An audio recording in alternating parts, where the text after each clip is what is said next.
পরীক্ষার পর প্রথম রিপোর্টটি ডক্টর হেলাল উদ্দিন প্রদান করেন, যেখানে আমার হৃদযন্ত্রের ঝুঁকিপূর্ণ অবস্থার উল্লেখ ছিল, কিন্তু প্রায় 30 মিনিট পর দুইজন নার্স এসে রিপোর্টটি জোরপূর্বক আমার কাছ থেকে নিয়ে যান। এরপর ডক্টর হেলাল উদ্দিন একটি নতুন রিপোর্ট দেন, যেখানে আমার হৃদযন্ত্রের অবস্থা স্বাভাবিক এবং ভালো দেখানো হয়।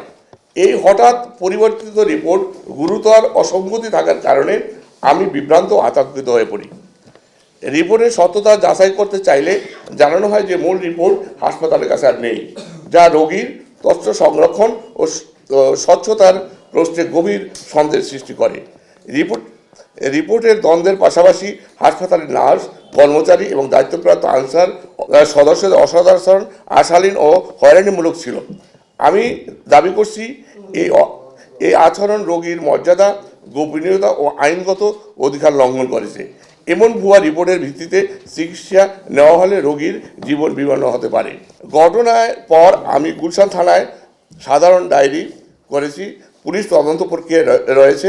আমি সংশ্লিষ্ট সকলের বিরুদ্ধে দ্রুত, নিরপেক্ষ ও কঠোর আইনগত ব্যবস্থা গ্রহণের আহ্বান জানাচ্ছি।